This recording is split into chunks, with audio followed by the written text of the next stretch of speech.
Hello, everybody. LC Holt here. And this is my update for the week of March the 16th. As we all experienced the great toilet paper famine, we're going to be talking to you today. People are so quarantined. Look at our viewers. I know. So anyway, today we're going to be talking not about all that, because I think all of you have probably gotten enough of all that. We're going to be talking about Ghostbusters. Yes. And so, Ghostbusters. Another panic situation at the end of each movie. The end of the world brought about almost twice. Yes. We were rescued by four New Yorkers. Well, maybe if Egon was still around. Yeah, Egon's gone, unfortunately. But if you think about it, on these shows, we've gone through all the things of our childhood. Yeah. We talked about Quantum Leap. We've talked about Back to the Future, Batman. Terminator, Batman, Superman. So it's apropos. We'll now talk about Ghostbusters. Ghostbusters! So let's leap into this. Yes. Dan Aykroyd is really where this all began. Dan Aykroyd had a family that was quite ghost obsessed. Dan Aykroyd's father wrote a book called A History of Ghosts. His mother was a believer. His grandfather used to try and find and communicate with ghosts through white noise on the radio. Mm-hmm. And his great-grandfather was a renowned spiritualist. So Dan Aykroyd grew up with this concept of ghosts and a fascination with them. But it wasn't until in the early 80s he read an article about quantum physics, because that's the thing about Dan Aykroyd. He's actually a really smart guy. Mm-hmm. If you've ever seen interviews with him and such, he has varied interests, and some of them are quite esoteric. And he read this thing about quantum physics and got the idea, well, what if you could catch ghosts? And then this led into a possible film concept where you would have people who would go in like pest control people, mm-hmm. only instead of getting rid of insects, cockroaches, ants, or whatever, they would be getting rid of people's ghosts, which is a very unique idea. Mm-hmm. And it's one that he very much got into writing. He had several ideas at first that were not included in the final version of the movie. Originally, the Ghostbusters was going to be set in the future, and it was going to be on a space station. And so all of the equipment and stuff would be explained through, well, this is just futuristic technology, mm-hmm. you know. So that was the original idea. He had written the original script for three people: himself, Eddie Murphy, and his good friend, John Belushi. Mm-hmm. Sadly, John Belushi passed away in March of 1982 from an accidental drug overdose. And Dan Aykroyd has said in interviews that he was actually writing a line for John Belushi to say in the Ghostbusters script when the phone rang and he was told that his friend had died. So instantly, you know, he had to reevaluate if he even wanted to pursue this project, mm-hmm. because it was meant as kind of a follow-up to Blues Brothers, spiritually at least, with the two of them, you know, appearing together. Mm-hmm. Ultimately, he decided to go forward with it and approached another SNL alum, Bill Murray, about possibly filling in the role that John Belushi was meant to play. But they also needed a director. And the first guy that Aykroyd turned to was a director who had done a couple very popular comedies, a guy named Ivan Reitman, a Canadian director who had started out as a producer. And oddly enough, Ivan Reitman produced the first few David Cronenberg films, because David Cronenberg and Ivan Reitman, both Canadians, both started out together, and which is an interesting thing you think now, yeah. You know. But by this time, Ivan Reitman had become a director in his own right, making movies like Meatballs. So in his own right. In his own right, man, yeah. Making Meatballs and Stripes, yep. Both of which starred Bill Murray. And Stripes also starred Harold Ramis. Yeah. And that's how we started to bring Harold into this, because Ivan Reitman read Dan Aykroyd's original script, you know, is set in the future on a space station of Ghostbusters. And he just said, man, this is like a $200 million movie. And remember, this is in the early 80s. So Ivan Reitman's like, you got a high concept comedy here, which is really an interesting idea. But you have a breadth of vision that is way too expensive. They're not going to give us this much money to make a high concept comedy set in space that might not even work about, pest control Ghostbusters. So it was Reitman who suggested Aykroyd set it in modern times. And also he said, well, what if, because in the original Aykroyd script, the idea was that the Ghostbusters were already established. Mm-hmm. And he said, well, what if we did like an origin story where we come to learn, pardon me, I have to adjust this camera because it's really getting on my nerves. Yeah, because the top of our heads were really close to the top of the screen. That's better. But anyway, Ivan Reitman said, what if we set it like in the modern day and it is an origin story? Them developing everything. Yes, how they came to be Ghostbusters. And Dan Aykroyd really liked that idea. I just keep readjusting the camera. Because I want to make sure the bill of my hat is taking up enough of the frame. That's the director in me coming out, sorry. But it was Reitman who brought Harold Ramis on board to work on the script with Aykroyd, because he thought they would make a good duo writing together. Because Ramis had already directed movies. He was obviously an actor, as you pointed out. He was in Stripes. And he was also a writer. So Aykroyd didn't have a problem with this. And so with this team of Ivan Reitman directing, Dan Aykroyd and Harold Ramis writing or reworking the script, because they didn't have a completed script at this point, they went to a guy named Frank Price at Columbia Pictures. And Frank Price was sort of interested in this concept. And he said, if you can keep it cheap, you can not make it too scary, because apparently Aykroyd's original concept was more of a horror movie. Like he wanted to play up more of the scares. And Frank Price, head of Columbia, said, let's emphasize the humor a little bit more and play down the scares. If you can meet those guidelines, then I'm really interested in going forward with this. So that's how they got the deal with Columbia Pictures. Now, there was a problem because in the 1970s, there was a TV show called The Ghostbusters. And it was owned by Universal. So the Universal had the right to that title. So they considered other titles. I'm going to throw some of these other titles at you that they had to consider that since Ghostbusters was taken. Ghost Stoppers. Just doesn't have a very good ring to it, does it? Ghost Breakers. That was a Bob Hope film. I was about to say, that's what killed it. It's like, hey, Bob Hope was in a movie called Ghost Breakers. So they had to drop that. And Ghost Mashers. Sounds like potatoes. I know, You think of the Great Potato Famine as opposed to the Great Toilet Could you Famine. imagine the theme song? Ghost Mashers! Yeah, that sounds more like a MST3K kind of movie. So you know what Columbia... Mashing makes me feel good.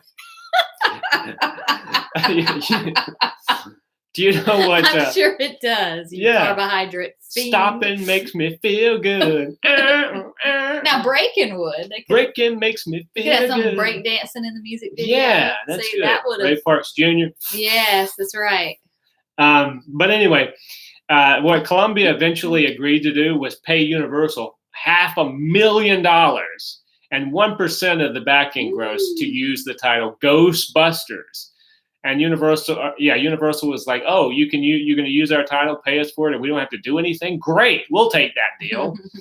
And so that's how they got to use the title Ghostbusters. Now, Dan Aykroyd had a house in Martha's Vineyard. This seems like a weird segue, doesn't it?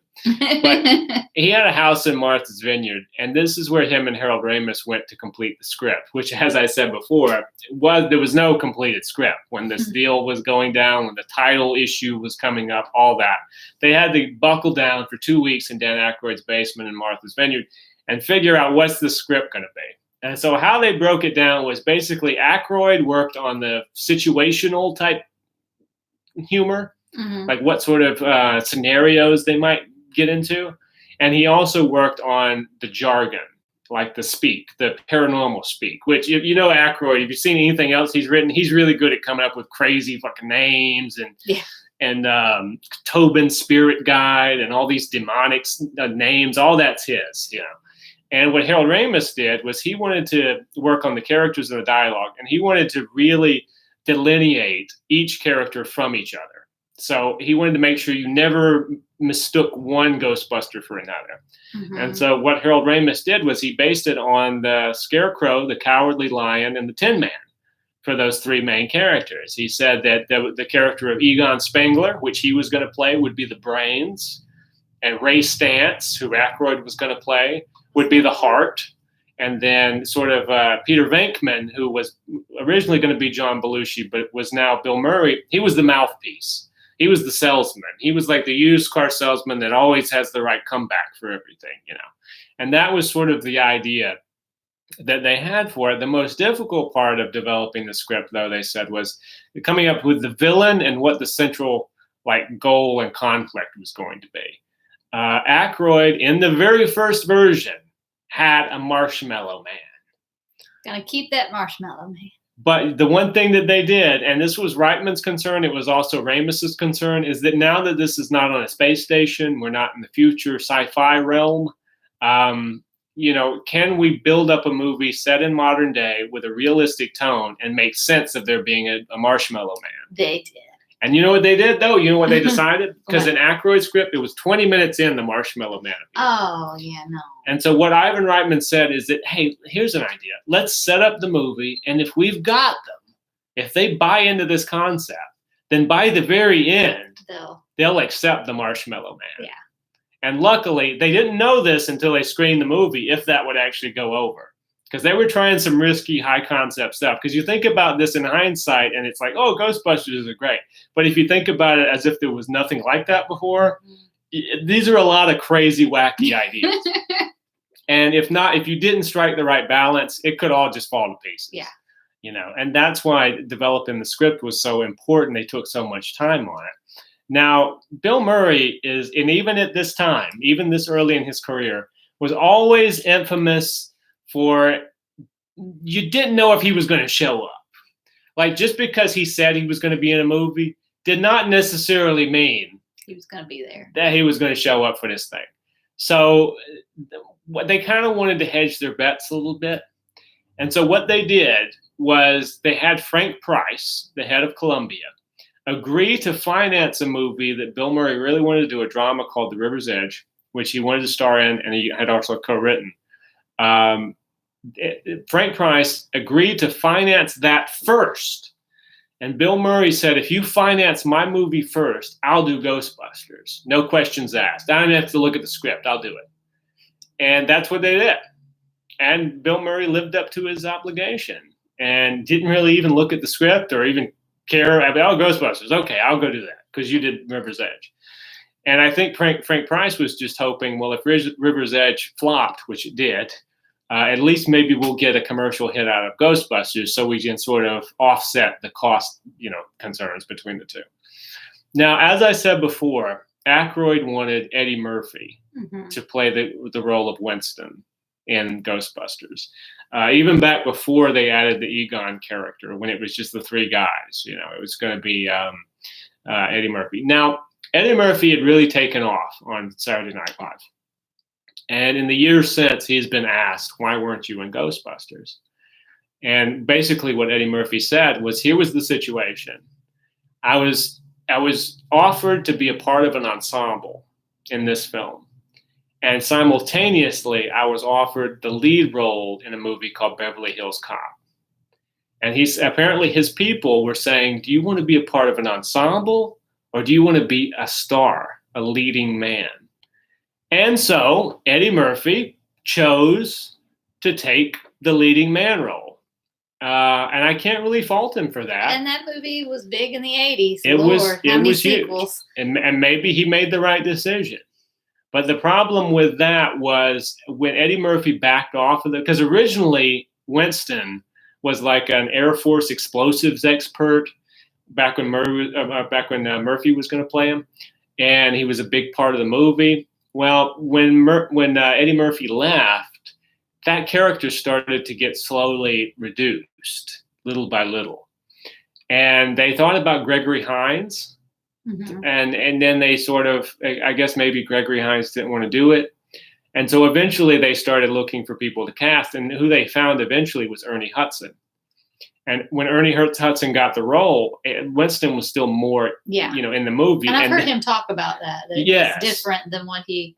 Because basically, by the time it came time to shoot, Ernie Hudson was like, where did my character go? Yeah. Because there was no Winston left, practically. Yeah. And I think Winston is like the underappreciated Ghostbuster. But he also says one of the most important lines in the film. Which one? The one where they're in the car, and he says, when they're talking about, the end days. Oh, yeah, that's a good scene. He makes that comment about we're in the end days. And yeah. That's why our business is so busy right now, is because this is what's going on. This is the end of the world. Yeah. Yeah. And for people just tuning in right now, they heard me say this is the end of the world. We're talking about Ghostbusters. We're not talking about the great toilet paper famine. Now, there's a female lead, a character named Dana Barrett. And she was originally going to be played by Julia Roberts, who had auditioned for the part. Young Julia Roberts. Julia Roberts in the early to mid 80s. But the producers didn't really like that idea because Julia Roberts was just some kid, who had no track record. Who the producers wanted was Sigourney Weaver, because Sigourney Weaver by this point certainly did have a track record as being an actress in quite a few, and not only good movies, but successful movies. So they reached out to Sigourney Weaver. There was a little bit of concern to the studio, can she do comedy? Because she had never really shown any sort of, the only comedy Sigourney Weaver was in was Annie Hall, and she was about that big in a shot where he's standing across the street with a lady. You can't even see who it is, but it's Sigourney Weaver. That's why she's towering over him. Yeah. But she's still about that big, So she actually said, well, tell you what, I'll come in and audition for you. Because Sigourney was the star. Didn't really have to audition at this point. But kind of wanted to do this movie because it was a comedy and she didn't have that opportunity before. And perhaps she liked the script too. So she came in, and the first thing she did was drop down on her knees and start barking like a dog. And they were like, oh, well, maybe she's game. Because she got, because it was actually, this is interesting. Sigourney contributed to this script a lot because she's the one who suggested that her character Dana be possessed by the dog, the demonic dog Zool. And the writers and the producers, Aykroyd and them, loved it because they were like, oh, wait a second. Like, if she is in danger, well, that raises the stakes for the ending even more because Peter Venkman likes Dana Barrett. They're romantically involved. And so it actually contributed to the overall success of the movie, in terms of the story. Now, John Candy. Let's talk for a moment about one of my faves, John Candy. John Candy. The anniversary of his death was this month. Was it really? It was March, yeah. I love John Candy. Me too. And John Candy was offered a role in Ghostbusters, the role of Louis Tully, who is Sigourney Weaver's neighbor, who is infatuated with her. And but at this point, the script did not have Tully the way we see him in the movie. Okay.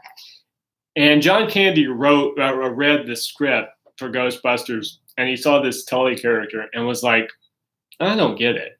Like, I don't understand this character. And he said that, I don't really see how I could contribute to this. Because apparently the Tully character was kind of thinly written as just a nerdy guy that lives on the same hall as Dana. And so he turned it down. So then after that, they went to Rick Moranis. And Rick Moranis was sent the script. He read it and immediately accepted because he said, unlike John Candy, he said, I totally get this guy. And he said, I have some suggestions for this character. And he came up with the whole thing about let him be an accountant. And like his whole thing is he thinks accounting is so brilliant and everyone else is bored in the room. And famously, there's a speech where Rick Moranis is walking around a party he's having, and he's talking about, and this and all this accounting shit, and he ad-libbed all of that. Like he just started coming up with this shit. And ad-libbing was, it was not obnoxious like it is today. That's right. Yes, I said it. Go for it. Because I think that that's an important thing. Let's go ahead and get into Janine. You know, yes, Janine. Everyone likes. You know who originally turned down the role of Janine? Who? Sandra Bernhard.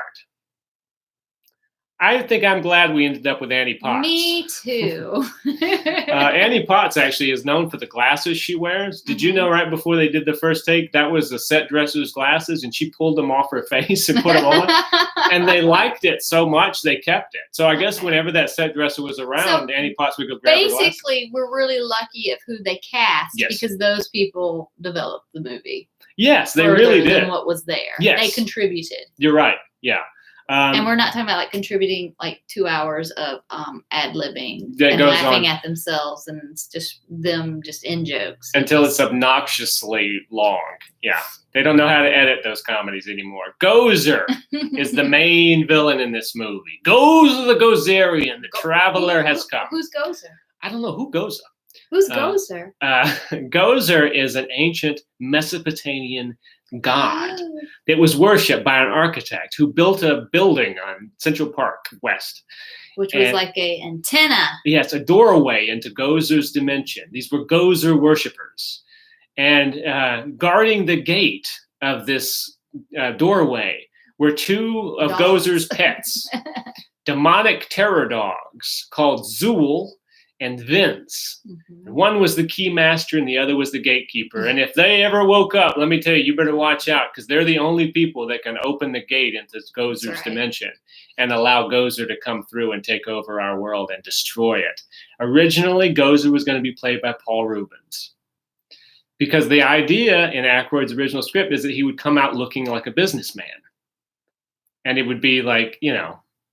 Said it was Sheila E. Yes. And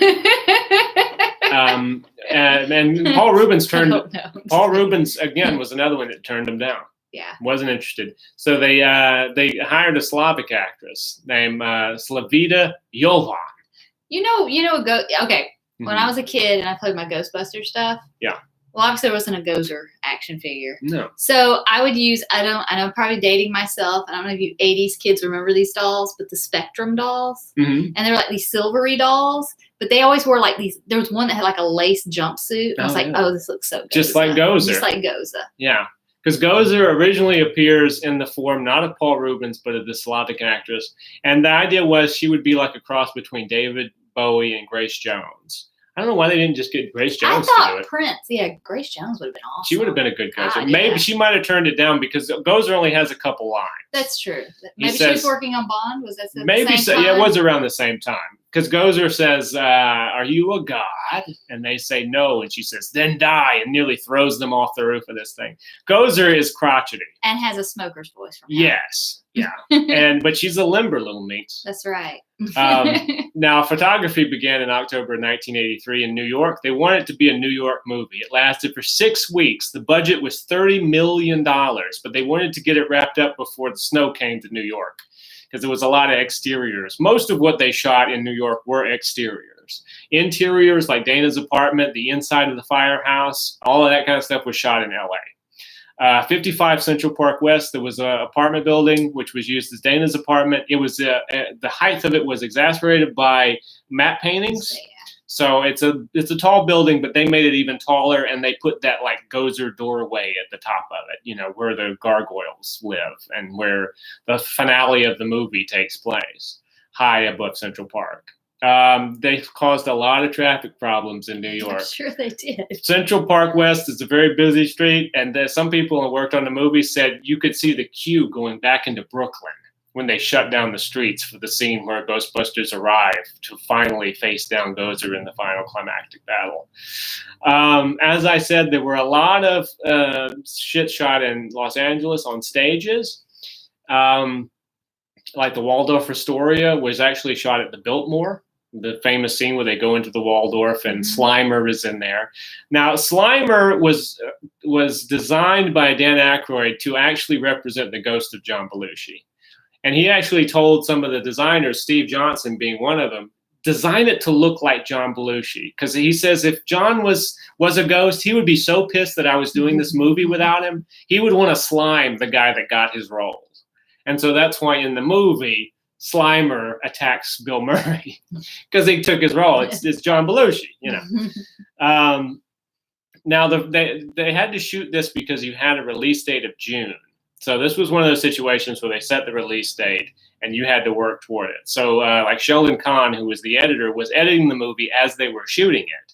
So the good thing about that is 3 weeks after the movie had wrapped, they had a cut because they had to be editing the whole time, which is good because you had a lot of visual and optical effects, which took time to get it right. And so that was one thing that Ivan Reitman later said he really didn't like about Ghostbusters, was he was so used to doing comedy and it's kind of off the cuff. He said a lot of stuff in Ghostbusters you had to pre-visualize like on storyboards because that had to be worked on for months. Yeah. And so you were sort of locked. Anytime you had an effects thing, a big effects thing like the finale, for instance, you had to decide what it was going to be shot by shot and lock it and then shoot that shit first. So they can be working on it while you're doing all like the apartment, and, you know, the Dana and the orchestra and all that kind of stuff.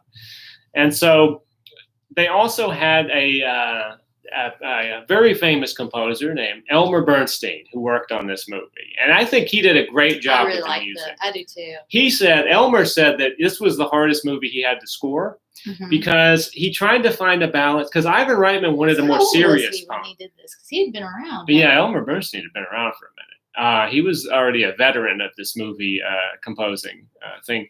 And his hardest thing, he said, was Ivan Reitman wanted to have a serious tone that was not overtly comical. And so Bernstein had to sort of balance this whole thing of acknowledging comedy, you know, bits in the movie with musical cues while at the same time not going too much into comedy. And kind of keeping everybody happy. Because I think the studio was okay with more of a comedic score, and Reitman was like trying to downplay the comedic score.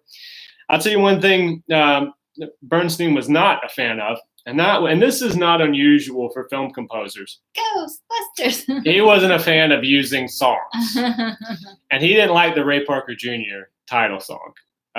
He had his own theme written for Ghostbusters, main theme. But when that song started to climb the charts and suddenly hit #1, the studio was like, Ray Parker was going to be singing the theme song. And he probably still is today. No, I'm kidding. And until Huey Lewis sued him. Yeah. Maybe that's a good thing, though. Because when you think of Ghostbusters, you think of that theme song. And that cheesy music video. Remember that? Where they're dancing in Times Square with that little thing that they're doing. And then they had all the different celebrities saying Ghostbusters at the end. Everybody they could get came out for the music video. There was also a song by Mick Smiley called Magic. Yeah, that one was creepy. And I'll tell you, I'm glad you pointed that out, because I just want to tell you that when I was a kid, whenever that song started on the movie, I would have to turn the volume down. That song creeped me out so badly. But it's the section of the song they use. If you listen to the whole song, it's a good song. It's not song. Like that, the whole thing, but that one little section where they placed it. And it's at the exact moment when they shut down the grid on the containment unit and all the ghosts get set free and they're flying over the city. And you see Dana walking through the thing, little freaky eyes. And Rick Moranis is walking and they're trying to find. And then you also get the Steve Johnson zombie taxi driver, remember? You see all that. So Magic just became this horror tune for me, which is funny because I'll listen to the song now. And I think the first part of the song is great, but it's like it's almost like a sense memory when that little drummy thing kicks in. Yeah. I'm like, oh my God, turn it off, my childhood. I do like that section. I think it's really cool because when I heard the whole song, I was like, oh, the whole song isn't like this, really. Yeah. Do you believe in magic? Yeah, that's a creepy ass song. I'm glad you pointed that out because I didn't want to be the nerd that only got scared by magic, by Mick Smiley and Ghostbusters. But I also thought it was a really cool tune as well. Yeah. Richard Edlund did the effects for Poltergeist, another film we talked about, and he did most of like what they called it, like the library ghost, the stuff you could see through is what he did. That kind of ghosty kind of stuff. Steve Johnson did a lot of the physical stuff, even though Steve Johnson did Slimer. Now, Slimer was not known as Slimer in the productions. Slimer wasn't known as Slimer until the 1986 cartoon. Say, yeah, it wasn't until... They called him that in the cartoon. Yeah. And so at the time, he was Onion Head. He was referred to as Onion Head. So that didn't stick because nobody got the Onion Head thing. I guess maybe because he stank. I don't know. But the thing about... I just thought he would look like a big floating booger. He did. He should have been called Boogie. The Boogeyman. But he was called Slimer thanks to the cartoon. And in the cartoon, it's different because he hangs out with them and they talk to him and stuff. Yes. He's kind of like Scooby. And when we get into part 2, we'll talk more about how the cartoon affected Slimer. Because Slimer became a star after that cartoon. Yeah, he did. In the first movie, he really was just in one scene, a little sequence. Yeah, he was in the Waldorf Astoria sequence. And then at the very end, you see him fly toward the camera because he, too, had been set free, as had all the other ghosts they had caught throughout the film. Now, the first test screening of this was in February of '84. And Reitman, he was a little scared because he didn't know if the audience was going to go for some of this high-concept stuff.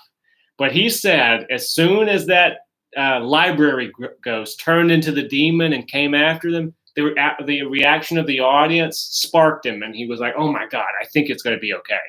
Because he said that was the thing that they didn't know if it was going to. Would they not be scared by it? Would they be too scared by it? He was a little afraid. And Reitman said that the reaction to the library ghost was they screamed and then they instantly started laughing. Yeah. And he was like, oh, well, thank God. And then he stopped worrying so much about the Marshmallow Man and that, and they all kind of sighed a breath of, it was a breath of relief. So all of that stuff got to stay in, and because the test screening was so positive, the studio didn't make them change anything.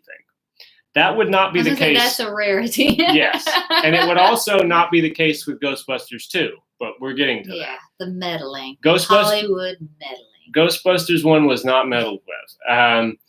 Now, Columbia spent $10 million on marketing for this movie, and a lot of it was spent on if you've seen the thumbnail of this video, the no ghost sign, which was in Aykroyd's original script, that they would have a no sign that had a ghost within it, which is basically just circle with a slash through it, and whatever you're saying no to is inside it. Yeah, and so that's what they pushed more even than the title and the stars. So it was a little risky.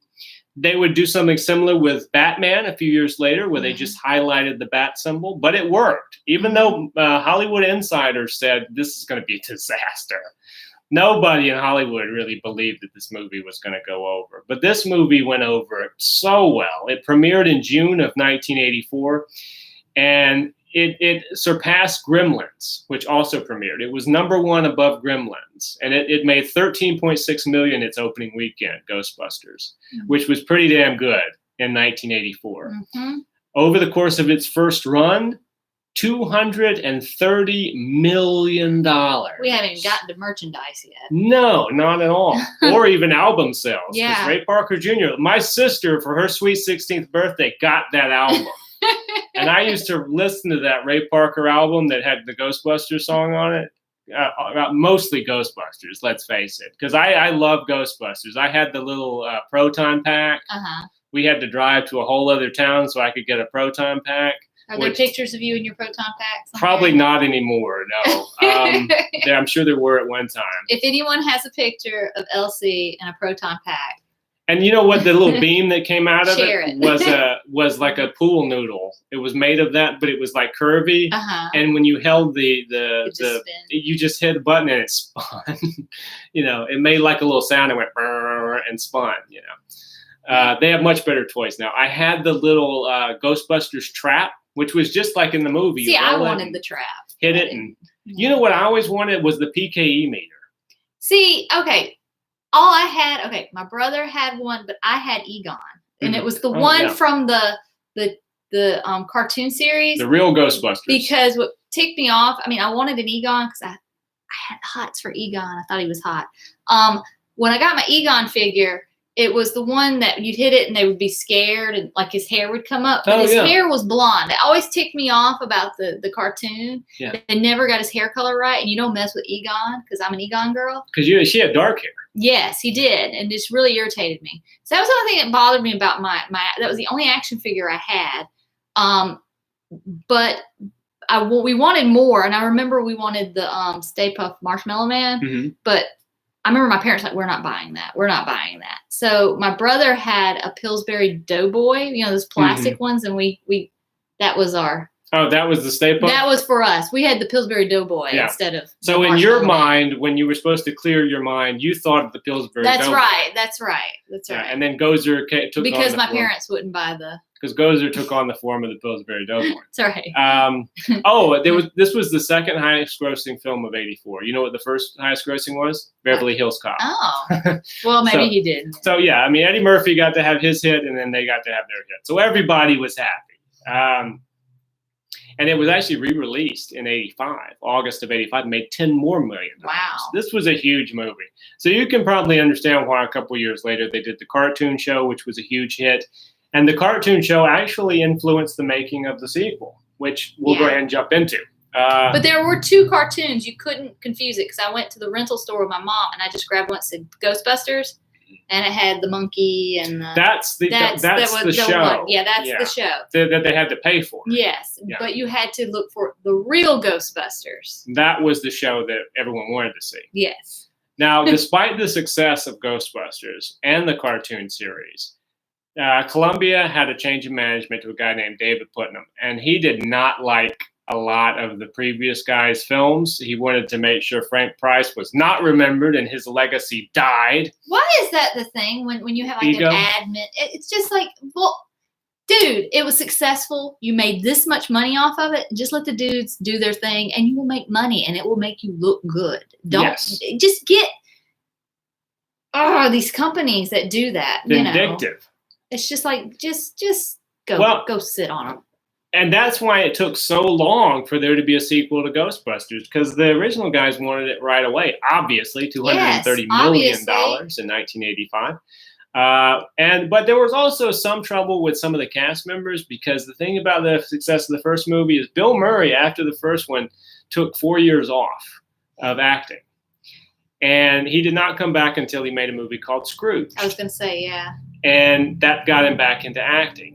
Over that time, there was negotiations going on with Bill Murray. And since the first movie was so successful, Bill Murray asked for $10 million to appear in a sequel to Ghostbusters.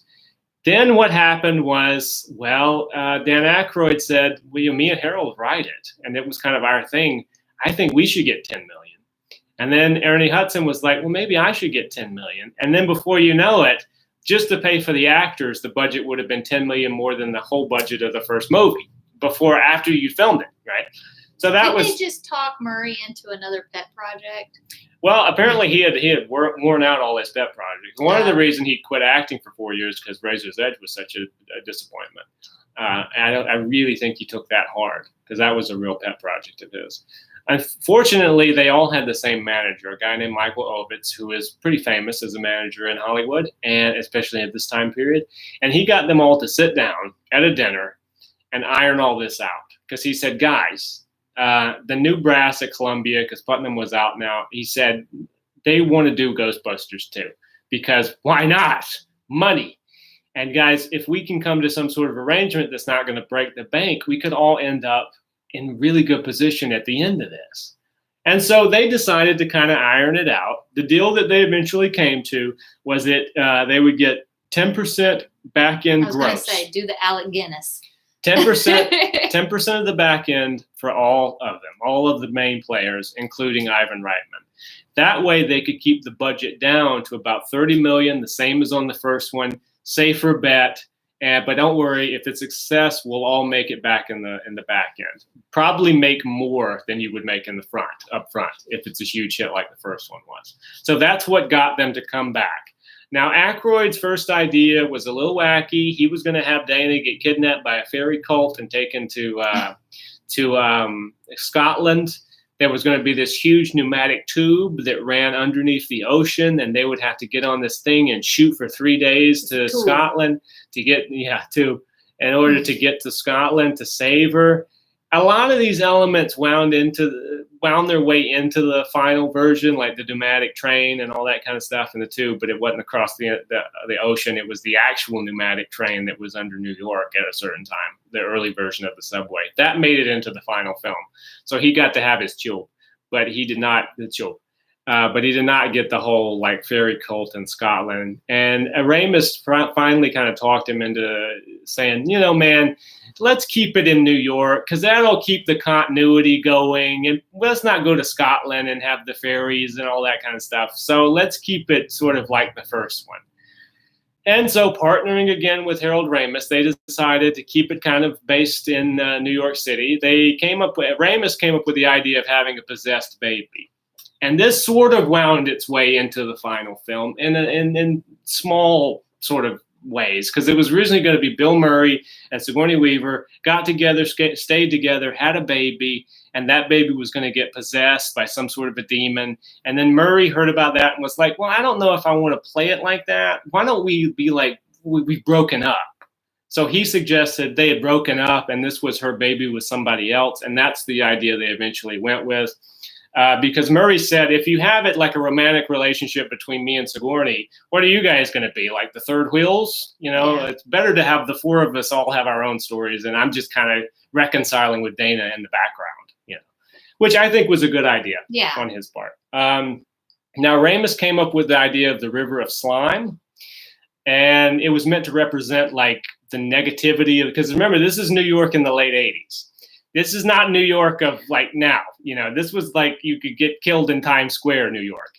And so he wanted to make some sort of statement about like urban decay. And he thought that the slime could represent that. So you would have this idea of slime materializing as like a physical aspect of the negativity going on in the city, which is, again, pretty high concept idea. They worked over a year on the script.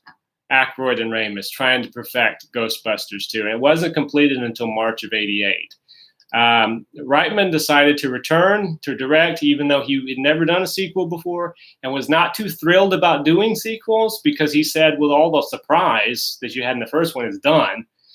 How do you surprise people again? Like, how do you make it as fresh? Yeah. So he wanted to kind of make it kind of different from the original film as much as he could. Because he said, if we're going to do the first film again, what's the point? Yeah. So everybody was trying to kind of push and find a balance between, well, let's not go too far out, but let's, do something different. There were some new members of the cast. One of your favorites is Peter McNichol, who played a character named Johann Poha or whatever. Johann Poha. And he was Dana's co-worker at the museum. He irritated me. I'm sorry. Johann? Yeah. Was it Johann? I don't know. Janos Poha. That was his name. That's right. Wilhelm von Hamburg joined the cast as well. A lot of big names going on here in terms of hard to pronounce. He joined the cast as Vigo the Carpathian, who is an ancient 16th century tyrant and black magician who has found himself trapped within a painting at the Manhattan Museum of Art, which is a really cool concept. I'm sorry, I'm going to give Dan Aykroyd this. The idea of a ghost trapped in a painting that moves, creepy as fuck. I really like that idea. It's Aykroyd high concept. It's not going where you've gone before. I think part of the problem perhaps is he as much of a threat seemingly as Goza, a Mesopotamian god? Yeah. I don't know about if he's that threatening. Yeah.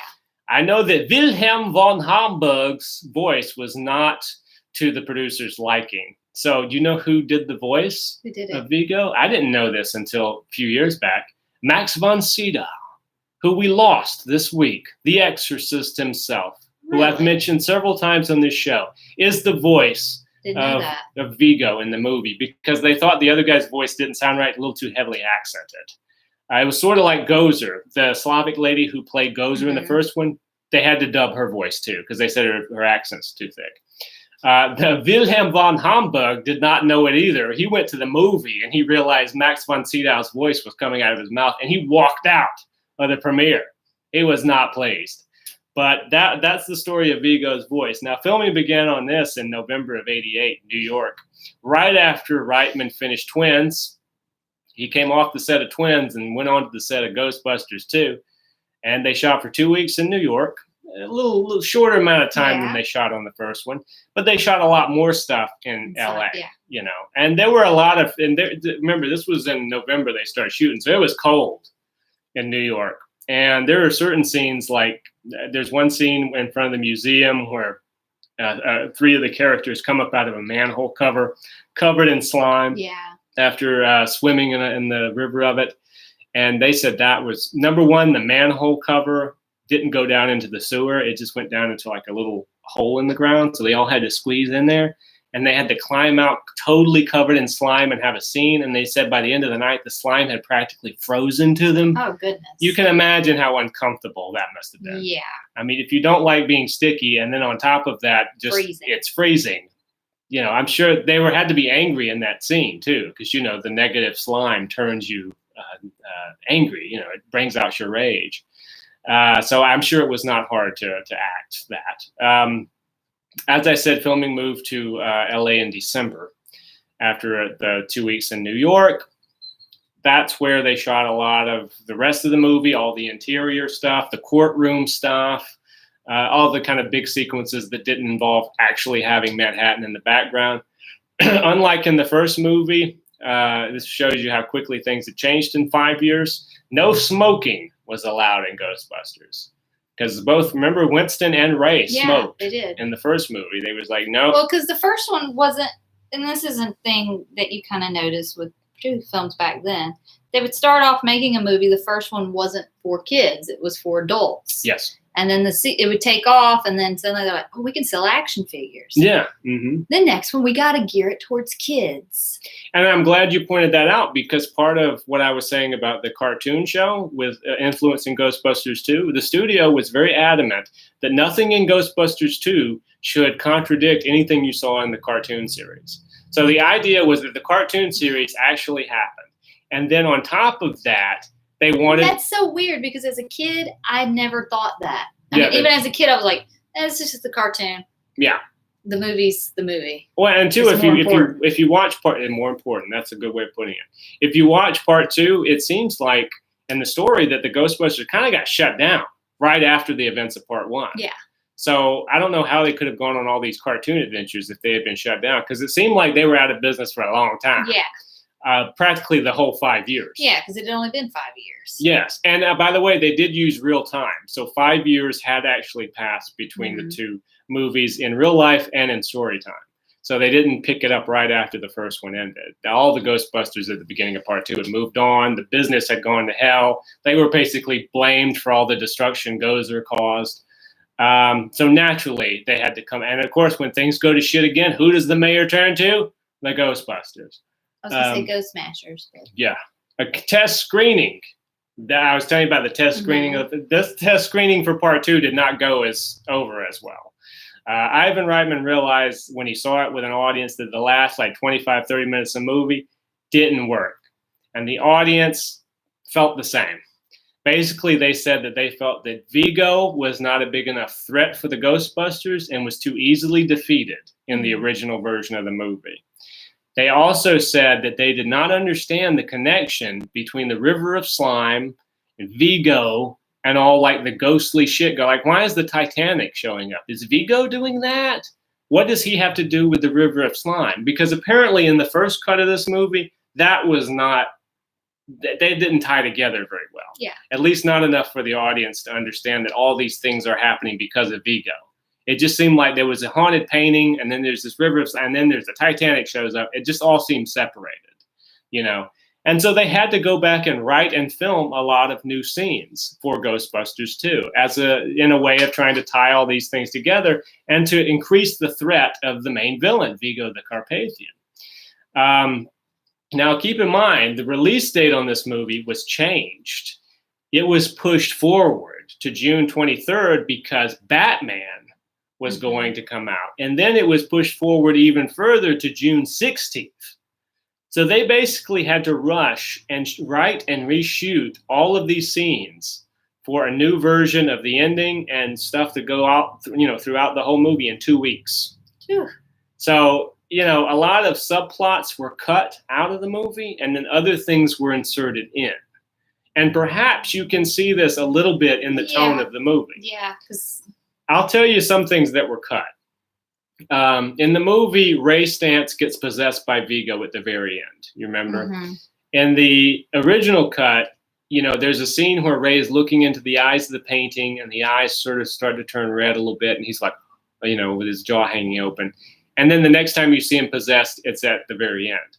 Well, originally, it was going to be right after that. They get into the car and they're driving, and Vigo possesses Ray and makes him drive the Ecto 2 all over the street and trying to hit people and trying to kill the Ghostbusters when they're all in the car, and then they eventually get him to snap out of it. So there was this whole subplot where Ray was possessed off and on by Vigo.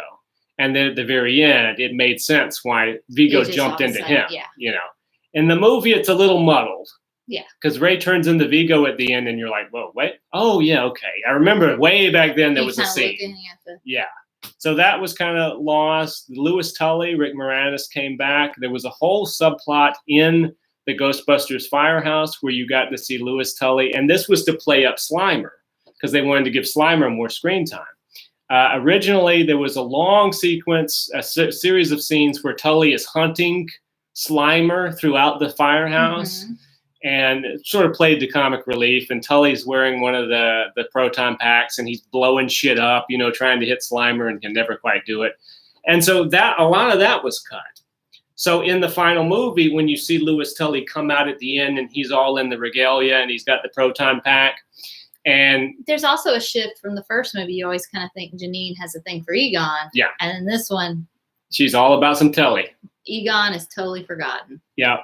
Because she seduces Tully. Janine straight up. And she's much more of a hipper dresser in this one. She's a little sluttier too. Yeah, because the other one she's just she's kind of frumpy in the first. Yeah, one. And then the second one it's like she raided Cyndi Lauper's closet. And she's a sex kitten. Yes, which is kind of a strange change. There was also Eugene Levy was originally in the movie playing Rick Moranis's brother. Oh. And there was a whole scene because at one point the Ghostbusters get thrown by this kind of asshole that works for the mayor into a mental asylum. Mm-hmm. And Louis Tully's brother, played by Eugene Levy in the original cut, broke him out. He worked at the asylum and he broke him out. Well, they cut all that out.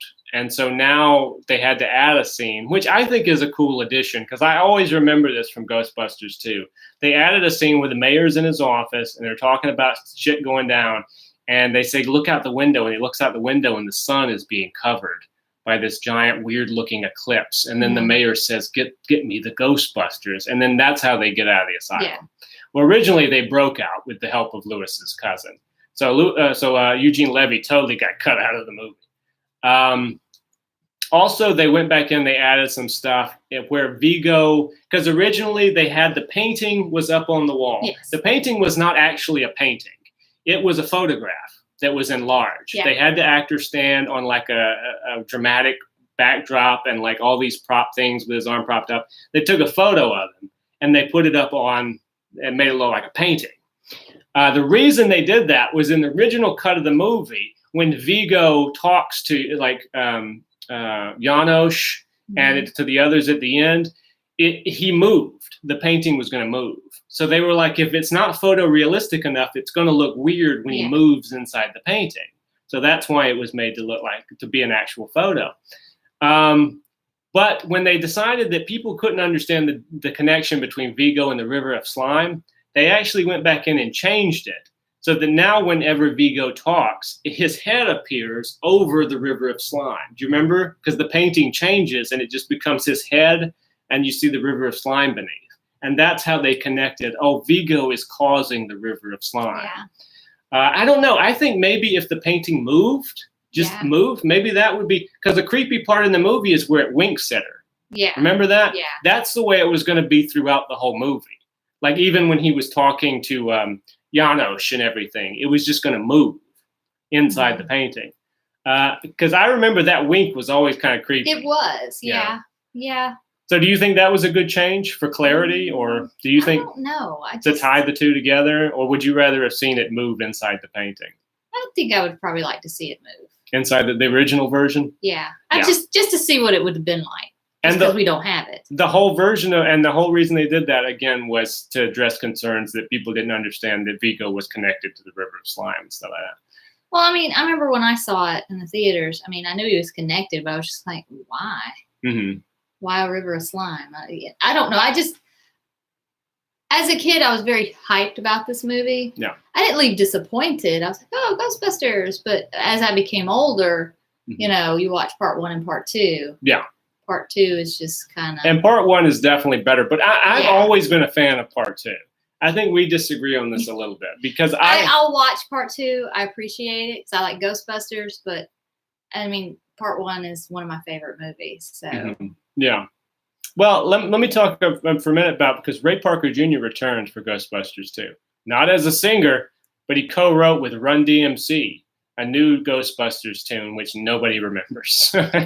But maybe you can look it up. No, we remember the Bobby Brown song. Yes, On Our Own was the Bobby Brown song, which was more popular than the one that Run-DMC did with Ray Parker. That my cousin danced. We went to see it in the theater. My two cousins, one sat in the front row, was like, or did he sit in the front? I can't remember, but I remember the younger cousin was dancing to the Bobby Brown song. Mm-hmm. Yeah. And I think, the other cousin was forced to sit with us because he always liked to sit in the front row. Yeah. But I remember him going, shut up, sit down, quiet. Yeah. Through the whole, Bobby Brown song. Oh, let me tell you about this. You know that scene you and I talked about a lot with Janosch? Uh-huh. There was a scene where he flies as a ghost and he takes the baby. Yeah. That was a bone of contention in the test screenings. I think it would have been better if it was just a ghost, not him. Well, I'll tell you what the original thing was. The original thing was it was a dragon that flew through the air. And the test audience saw that, and they were like, what the fuck does a dragon have to do with any of this? Yeah. So they had thought about it, and they were like, well, we need to tie that into Vigo, that there's something from Vigo is getting the baby.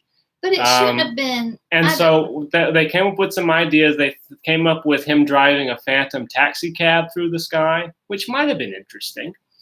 They came up with that Santa Claus would appear, and that because it's a little baby, Santa Claus is going to get it to come here, baby. I'm going to give you a little present, and then snatches it off the ledge. And eventually, they wound up having Janosch dressed in drag. See, I just thought. But you hated Janosch too. That's true.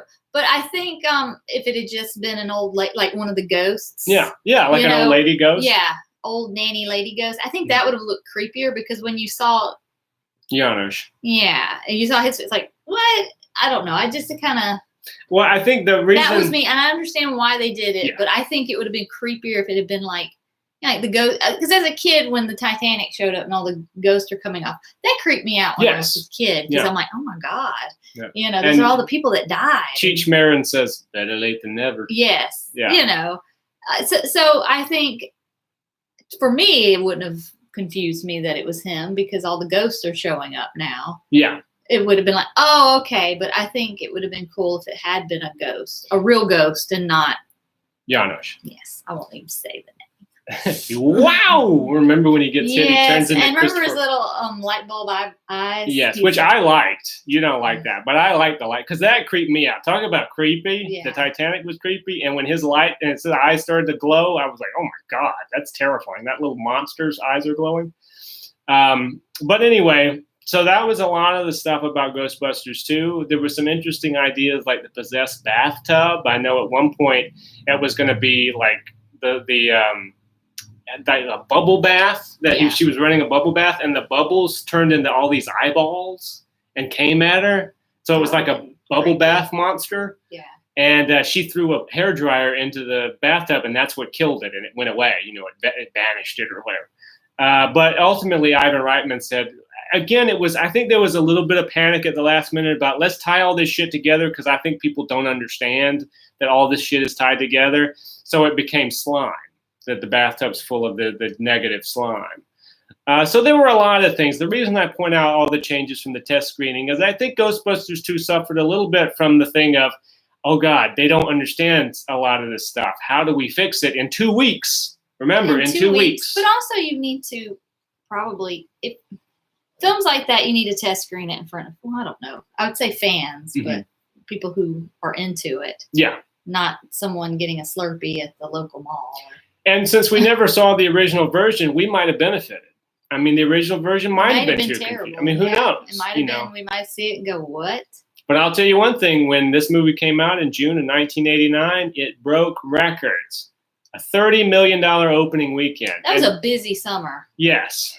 Temple of Doom, Ghostbusters, and Batman, which we've discussed on previous shows. Now, as many people might think Ghostbusters 2 didn't do very well, Ghostbusters 2 made $215 million. Ghostbusters 2 did very well. I remember the day we went and saw it. We went to the fast food place that had the Ghostbuster things, which were the little noisemaker things. Had 2 buttons. And you had was it gray, black, and white? I had the white one and had the symbol, and the little buttons made weird noises. Yeah, Ghostbustery noises. Yeah. Well, in our last couple minutes here, let's talk about finally we're going to get the official Ghostbusters Part 2, Ghostbusters Afterlife, directed by Jason Reitman, son of Ivan, co-starring all the surviving members. Unfortunately, Harold Ramis is no longer with us. He's passed away since Ghostbusters 2.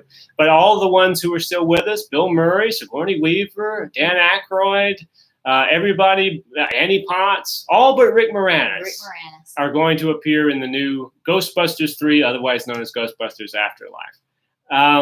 What do you think? But he is coming out of retirement for something else. That's what he said, yeah. But we'll see how that goes. Well, what do you think about Ghostbusters 3? I just have to wait and see. Because my thing about this is I want a movie to be good. Yes. I go into a movie positive. I don't go into a movie saying I want to hate this and I'm going to find everything in it that I'm going to hate. I want to like a movie. Yeah. And the trailer looks interesting. You don't really see much about the story, but that's not unusual, I guess, in a way, I kind of not like to know. Just let me go to the movie, and if it's good, it's good, and if not, it's not. Yeah.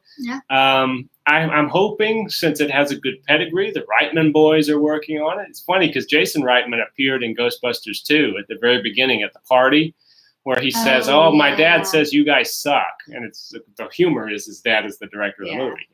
But now that little boy is writing and directing the new Ghostbusters. So more power to him. I hope it works out wonderfully. I'm glad they're doing it. I mean, I have to wait and see what it is, but it's kind of exciting they're actually doing a direct sequel instead of, Yes. And I kind of like from the trailer, you see how Egon plays into it, and that Egon is going to be a big part in the movie, even though Harold Ramis is not in it because Egon's grandchildren are in the movie. So the question I ask myself is Janine going to be the grandmother? She should be. That would be awesome. That's what I think. This is my prediction, that Janine is going to be their grandmother. But what about her little tryst with... he disappeared. Lewis. He's not in the movie, and they probably won't acknowledge him. So he's like, forget about him. He's not in the movie. She was an Egon girl. Yes, eventually she went back to her first love, Egon, and his spores, molds, and fungus. Nothing wins a woman's heart more than spores, molds, and fungus. Hey, it won me over. I love me some Egon. You loved Egon. And I love that everybody that people are like, that's a nerd in that movie. She always fell for it. I was like, he's hot. That's right. Give me that Egon. So anyway, that's our Ghostbusters show. As I said before, we're looking forward to Ghostbusters Afterlife. I'd be curious to know if you are too. So until next time, Rebecca Ivey, thank you for joining me. Thank you guys for watching. And like I said, make sure to take care of yourselves amidst all of the toilet paper famine that's going on out there. And we'll see you next week.